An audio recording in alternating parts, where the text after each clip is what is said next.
Hello students, आज हम बेटा +2 क्लास का नेक्स्ट टॉपिक करेंगे, कम्बिनेशन ऑफ सेल्स। ठीक है, इंपॉर्टेंट टॉपिक है ये भी, घरों में हम बार बार यूज़ करते हैं। कम्बिनेशन ऑफ सेल्स क्या होते हैं, कैसे इसको करेंगे।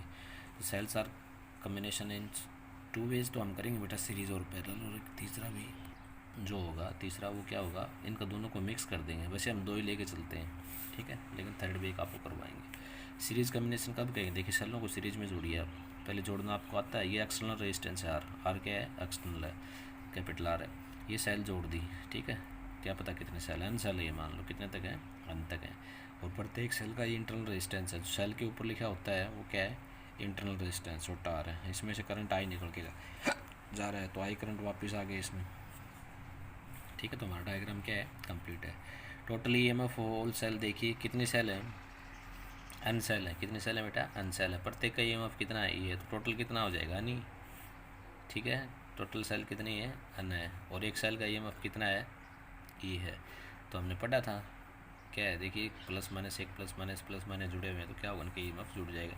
जैसे 2-2 वोल्ट की 3 सेल जोड़ दें तो कितना वोल्ट हो गया, ईएमएफ टोटल कितना होगा, 6 वोल्ट। तो ऐसे ही कितनी एन है, तो एन इंटू में ही कर देंगे इसका। Total internal resistance of all cells, देखिए इंटरनल रेजिस्टेंस भी सीरीज में जुड़े हुए हैं ये सारे, ठीक है, क्योंकि सेल भी क्या जुड़ी हुई है, सीरीज में। तो इंटरनल रेजिस्टेंस भी सीरीज में जुड़ जाएंगे सारे। टोटल इंटरनल रेजिस्टेंस ऑफ सब सेल का कितना आ जाएगा, एन सेल है, और इंटरनल एक सेल है कितना, आर, तो एन आर आ जाएगा। Total resistance of the circuit का निकालना हो तो टोटल इंटरनल कितना है, हमें पता है एक्सटर्नल किसके जुड़ा होता है, वो सीरीज में, ठीक है। टोटल इंटरनल कितना है, एन आर, एक्सटर्नल कितना, आर। तो टोटल रेजिस्टेंस निकालें तो एक्सटर्नल प्लस इंटरनल कर दो, सीरीज में जोड़ दो इनको, एक्सटर्नल आर है प्लस इंटरनल कितना आ गया, एन आर। आई मान लेते हैं करंट फ्लो करता है सर्किट में, तो टोटल करंट निकालें तो आई इज इक्वल टू क्या होता है, ई अपॉन आर, ठीक है। And total current I is equal to क्या होगा, total EMF of cells upon क्या होगा, total resistance of the circuit. तो आई इज इक्वल टू क्या आ गया, टोटल ईएमएफ ऑफ सेल कितना आ गया, एन सेल है, एक का ई है, तो कितना आ गया, एन इंटू ई, ठीक है। Total resistance of the cell, देखिए एक्सटर्नल था प्लस इंटरनल ये था, दोनों को जोड़ के थी यहाँ पे। ये क्वेश्चन फर्स्ट आ गया। स्पेशल केस करेंगे बेटा इसमें। स्पेशल केस क्या होगा कि एक किसका रेजिस्टेंस ज़्यादा हो, किसका कम हो जाए। स्पेशल केस में पहला आता है when inter resistance of all cells, inter resistance of cells is very small. Cell का इंटरनल क्या हो, काफ़ी स्मॉल हो जाए, यानी एक्सटर्नल काफ़ी ज़्यादा हो, ठीक है। तो कैपिटल आर काफ़ी very very large than internal. So neglect n r from equation first, तो एन आर को हम हटा देंगे यहाँ से। फर्स्ट देखिए, फर्स्ट इक्वेशन से एन आर को हटाएंगे तो क्या था, first equation n E upon R plus n r था, तो एन आर को हटा दिया यहाँ से, यानी क्या बन गया, ये टर्म आ गया, I is equal to 1 into में E by R. E by R तो बेटा एक सेल का है, किसका है, एक सेल का है, ठीक है। So in order to get large current from the cell in series, external resistance should be very large, या ये टर्म याद करो आप, ठीक है। देखिए ये एक सेल का आ गया, इंटू में एन आ गया, तो सारी सेलों का आ गया, ठीक है। तो सेलों से अगर हमें सीरीज़ में जुड़ी हुई है, हमें ज़्यादा करंट प्राप्त करना है, तो उनका एक्सटर्नल रेजिस्टेंस क्या होना चाहिए, काफ़ी ज़्यादा होना चाहिए, ठीक है, किसकी बजाय, इंटरनल की बजाय। जब इंटरनल रेजिस्टेंस क्या हो, काफ़ी लार्ज हो जाए, तो इसी इक्वेशन में फर्स्ट में क्या करेंगे, आर क्या है, जो स्मॉल आर है वो very very large than capital R.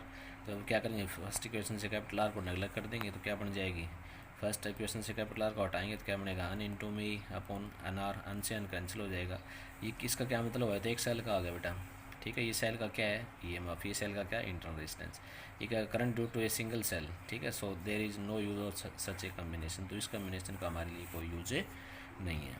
तो आपको सीरीज़ कम्बिनेशन का टोटल करंट निकालना आ गया बेटा, ठीक है। और इसमें क्या क्या याद रखना, जब भी सेलें सीरीज में जुड़ी हुई होंगी तो उस सेलों का मैक्सिमम करंट अगर हमें लेना है उस सर्किट से, सेलों से, तो क्या, कौन सा रेजिस्टेंस ज़्यादा होना चाहिए, एक्सटर्नल। दूसरा करेंगे पैरेलल कम्बिनेशन सेल्स का, ठीक है। देखिए ये सेल है, पैरेलल में जुड़ी हुई है, अन सेल है, कितनी सेल हैं, अन सेल है। प्रत्येक सेल का ईएमएफ कितना है, ई है, और प्रत्येक का इंटरनल रेजिस्टेंस कितना है, छोटा आर है, ठीक है।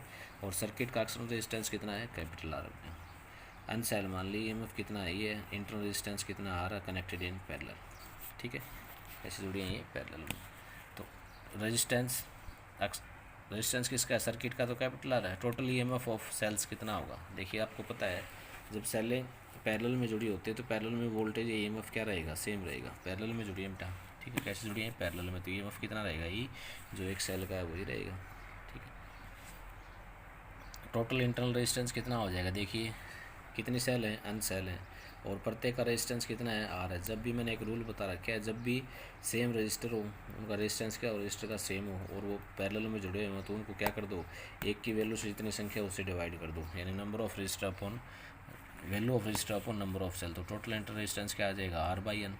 ठीक है, इस रूल से भी निकाल लो चाहे, देखो 1/r प्लस कहाँ तक जाएंगे, n तक, तो कितना हो जाएगा, n/r पलटेंगे तो क्या आएगा, r/n आ जाएगा। ठीक है, total resistance of the circuit निकालें तो क्या होगा, एक्सटर्नल रेजिस्टेंस प्लस इंटरनल कर दो, एक्सटर्नल कितना था r था, प्लस इंटरनल कितना स्मॉल r/n है।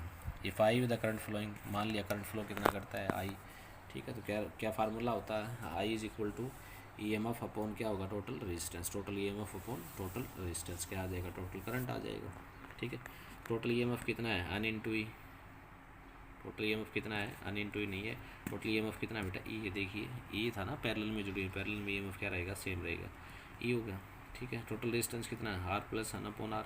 इसका एलसीएम लेकर के आप सिंप्लीफाई करोगे तो ये मल्टीप्लाई हो जाएगा, न ऊपर चला जाएगा, इक्वेशन फर्स्ट आ गई। ठीक है, वो स्पेशल केस है, एक बार r को, कैपिटल R को ज़्यादा मान लो, एक बार स्मॉल r को ज़्यादा मान लो, कौन सी टर्म आती है वही हमारे लिए यूज़फुल होगी। पहला है when internal resistance is very small, internal resistance क्या हो, काफ़ी स्मॉल हो, इंटरनल का मतलब छोटा r जो हो काफ़ी कम हो, छोटे r को नेगलेक्ट कर दो इक्वेशन एक से, छोटे r को हटाएंगे तो क्या आ जाएगा, ये टर्म आएगी, और ये आते क्या है, ये हमारे लिए कोई यूज़ नहीं है, ये तो सिंगल सेल का आ गया बेटा, किसका आ गया, सिंगल सेल का। If current due to it is current due to a single cell, so it is meaningless, इसका कोई यूज़ नहीं है। यहाँ यूज़ होगा जब इंटरनल रेजिस्टेंस क्या हो, काफ़ी ज़्यादा हो। ठीक है, इंटरनल काफ़ी ज़्यादा हो, एक्सटर्नल क्या हो, काफ़ी कम हो। नेगलेक्ट NR फ्रॉम इक्वेशन, इससे नेगलेक्ट कर दो NR। ठीक है, NR इससे नेगलेक्ट करेंगे, ये रहा। ठीक है, इंटरनल ज़्यादा है, ठीक है, और एक्सटर्नल क्या है, काफ़ी कम है, तो NR को नेगलेक्ट करो, यहाँ से हटाएंगे तो क्या बनेगा, n इंटू में अपॉन r। देखिए ये सही आ रहा है कम्बिनेशन।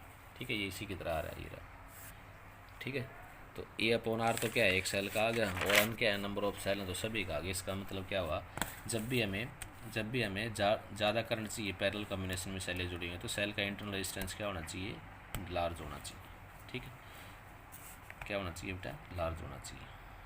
एक थर्ड केस कॉमन है बेटा, इसमें मिक्स्ड ग्रुपिंग ऑफ सेल आता है। क्या आता है, mix grouping. If cells of EMF ही है, एक सेल है जिसका EMF ही है, ठीक है, प्रत्येक अरेंज इन अमरोज। रोज क्या होता है आपको पता है, देखिए अमरोज जुड़ी हुई है, एक रो, ठीक है, ये first row, second row, third row, ठीक है, ये रोज हो गई, अमरोज है। ठीक है, ये रोज हो गई, कहाँ तक है, अम तक। ठीक है, अमरोज में जुड़ा हुआ, अम मान लिया इसको हमने। ठीक है, इसका EMF क्या है, ये, और इंटरनल रेजिस्टेंस क्या है, सेल का R है। देखिए ये कहाँ तक जुड़ी हुई है, अंत तक जुड़ी हुई है, ये तो अमरोज हैं, और ये इधर इस साइड में क्या है, अंत तक है। ठीक है, जैसे ई इंटरनल R, ई इंटरनल R, ई इंटरनल R, ठीक है, जुड़ी हुई है। ये कौन सा रेजिस्टेंस, सेल का इंटरनल, चाहे इसके ऊपर लिख दो वो भी ठीक है। ठीक है, चाहे ऐसे जोड़ के दिखा दो, सेल के साथ में कैसा होता है, वो इंटरनल होता है। इंटरनल रेजिस्टेंस चाहे सेल के ऊपर लिख दो छोटे छोटे बारीक सिंबल से, या सेल के साथ जोड़ के दिखा दो, क्या होता है वो इंटरनल, ऊपर लिख देंगे स्मॉल r। देखिए ई कहाँ तक है, अंत तक है, फिर ई कहाँ तक है, अंत तक है, ई कहाँ तक है, अंत तक है, आर कहाँ तक है, अंत तक है, और कैसे जुड़े हैं ये, पैरेलल में। इसका एक थोड़ा मॉडिफाई करके दिखाएंगे हम। देखिए ये कितने सेल हैं, अन सेल है, और प्रत्येक का EMF कितना है, ई है, तो टोटल EMF सीरीज में कितना हो जाएगा, अन तो सेल थी, एक का कितना था, ई, अन ही हो गया एक। देखिए इसका हमने एक सिंपल बुक डायग्राम बना लिया। ये कितने रेजिस्टेंस हैं, आर है, एक की वैल्यू, और कितने जुड़े हुए हैं, अंत तक, तो इस इसका कितना हो जाएगा, इस लाइन का कितना हो जाएगा, NR। ऐसे ही ये देखिए सेम है। ठीक है, एंड सो ऑन, कहाँ तक है, हम तक है। ठीक है, इस सर्किट को हम क्या बना सकते हैं, इस सर्किट को हम क्या बना सकते हैं, देखिए अन इंटू में ई, और ई का क्या करेंगे, टोटल क्या है, EMF, ये एक सेल का EMF, ये अन सेल है तो अन हो जाएगा। ठीक है, यानी हम इसको क्या कर देंगे, इसको क्या करेंगे बेटा, देखिए इसको हमने एक्सटर्नल से जोड़ दिया, किससे जोड़ दिया, एक्सटर्नल से। ठीक है, यानी क्या कर दिया, देखिए यहाँ से जोड़ दिया हमने, कितनी है ये, पैरेलल में जुड़ी हुई हैं, कितनी है, पैरेलल में जुड़ी हुई हैं, तो उसका EMF क्या रहेगा, सेम, तो कितना है, एक का अनी, तो वही क्या रहेगा, अनी आ गया। ये रेजिस्टेंस कैसे जुड़े हैं बेटा, पैरेलल में। देखिए सारे कहाँ तक जुड़े हैं, अम तक, कहाँ तक जुड़े हैं, अम तक। ठीक है, तो मैंने क्या बताया था, अगर जब उनकी वैल्यूज सेम हो तो जितने वैल्यूज हो उससे डिवाइड कर दो, कितने टाइम्स जुड़े हुए हैं, अन आर अपॉन अम क्या आ जाएगा, इसका रेजिस्टेंस आ जाएगा इंटरनल। ठीक है, ई इक्विवेलेंट कितना आ गया नहीं, और रेजिस्टेंस इंटरनल इक्विवेलेंट कितना आ गया, एन आर अपॉन एम आ गया बेटा। कितने रोज थे, हम थे, ठीक है। अब हमें क्या करना है, आई निकालना है, तो क्या लिखेंगे, total E M F upon total क्या लिखेंगे, E M F upon total resistance. तो I is equal to total E M F क्या होगा, एन इंटू में ई, देखिए कितना आया एन इंटू में ई, और टोटल रेजिस्टेंस कितना आया, ये आ रखा है बेटा। देखिए तो इंटरनल हो गया, प्लस एक्सटर्नल के सीरीज में जोड़ दो, एन आर अपॉन एम तो क्या इंटरनल, प्लस ये क्या है एक्सटर्नल, इसको सिंप्लीफाई करोगे तो ये वैल्यू करंट आ गया आपका, ठीक है। अब इसको मैक्सिमम मिनिमम निकालने के लिए हम जो करते हैं बार बार कि कैसे क्या हो, देखिए हमें क्या चाहिए, करंट मैक्सिमम चाहिए, तो ये क्या होना चाहिए, मिनिमम, ये वैल्यू क्या होनी चाहिए, मिनिमम, क्योंकि करंट के इन्वर्सली है क्या, n r plus m r. जब करंट को मैक्सिमम प्राप्त करना आती है क्या होना चाहिए, मिनिमम। तो आई मैक्सिमम कब होगा, जब n r plus m r क्या हो, मिनिमम, ये टर्म, यानी ये मिनिमम कब होगी, ठीक है। इसको मैं तोड़ के लिखता हूँ, देखिए n r root minus m r, ठीक है, और इसका क्या कर दिया स्क्वेयर, और प्लस में क्या कर दिया ए इंटू में बी, इसको ये मान लो, इसको भी मान लो। क्यों क्या बेटा, ये प्लस क्यों क्या, देखिए यहाँ पे A square plus B square क्या होता है, ए स्क्वेयर, स्क्वेयर से स्क्वेयर क्या होगा, रूट कैंसिल, फिर इस रूट है cancel, A square plus B square minus 2ab, तो 2ab आ गया। ये टर्म ज़्यादा आ रही थी तो मैंने यहाँ पे ऐड कर दी है, ठीक है। अब देखिए ये किसका हो गया, n r plus m r के रूट के स्क्वेयर के बराबर है ये टर्म, ठीक है। इसको ओपन करके देख लो आप, इसका स्क्वायर ओपन करके देखो, ये प्लस बी के स्क्वायर से यही आएगा। ये मैंने प्लस क्यों लगाया यहाँ पे, क्योंकि यहाँ पे माइनस टर्म साथ में आ रहा है, तो ये कैंसिल हो जाएगा, ठीक है। यानी इस टर्म को अब किसके इक्वल लिख सकते हैं, इसके इक्वल। यानी अब क्या होगा, ये मिनिमम करना हमें, तो ये मिनिमम कब हो, ये तो मिनिमम हो नहीं सकता, ये टर्म मिनिमम होगी, स्क्वायर करोगे तो पॉजिटिव आ जाएगी ना किसी टर्म का, ठीक है। तो ये मिनिमम का मतलब जीरो, मिनिमम कोई वैल्यू कितनी हो सकती है, जीरो। इसको उधर ले जाओगे तो प्लस हो जाएगा, रूट से स्क्वायर रूट कैंसिल हो जाएगा। यानी ये क्या होगा, इंटरनल रेजिस्टेंस बराबर होगा एक्सटर्नल रेजिस्टेंस, ठीक है। आर की वैल्यू निकालो, एन आर अपॉन एम, ये किसकी वैल्यू थी, equal to the internal resistance, देखिए एन आर अपॉन एम, ठीक है। यानी इंटरनल रेजिस्टेंस और एक्सटर्नल रेजिस्टेंस सेल के क्या होने चाहिए, बराबर, जब मैक्सिमम करंट हम ड्रा करेंगे। कब, कौन से ग्रुप में, मिक्सिंग ग्रुप ऑफ सेल्स के अंदर, कहाँ बेटा, मिक्सिंग ग्रुप्स ऑफ सेल के अंदर। आई मैक्सिमम की वैल्यू निकाल लो, देखिए फिर यहाँ इक्वेशन क्या आया था, ये आया था, ठीक है। ये वैल्यूज और पुट कर दो आप, तो क्या आएगा, n r plus m r, n r plus m r था यहाँ, ठीक है। एन आर की जगह क्या रख दें, एम आर रख दो, दोनों एम आर करेंगे तो m r plus 2 m r, ठीक है। एक आर से क्या होगा, 2 एम आर हो जाएगा, ठीक है। और आगे क्या आ जाएगी, यानी क्या हुआ, 2 एम आर हो जाएगा यहाँ पे, तो 2 एम आर हो जाएगा, एम से एम कैंसिल हो जाएगा, अनी अपॉन 2 आर, ये करंट मैक्सिमम की वैल्यू है।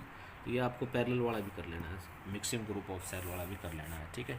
ये वैल्यूज़ आपको फाइंड आउट करनी, सारी वैल्यूज़ हमने यहाँ पे फाइंड आउट कर दी। बस ट्रिक यही लगानी है, इसमें मिनिमम वैल्यू कैसे पुट करें इसको। कोई भी सेल हो, दो तरीके हैं हमें, चाहे मिक्स ग्रुप हो, चाहे पैरेलल हो, चाहे सीरीज, उसकी क्या करना होता है, सबसे पहले ई नेट निकालो कितना है, ठीक है।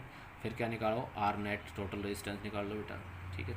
और उसके बाद क्या करेंगे, आई इज इक्वल टू क्या होता है, total E M F upon total क्या होता है, करंट रेजिस्टेंस, उसको डिवाइड कर दो, टोटल रेजिस्टेंस से टोटल ई एम एफ को क्या आ जाएगा, आई मैक्सिमम की वैल्यू आ जाएगी। सभी में सेम मेथड।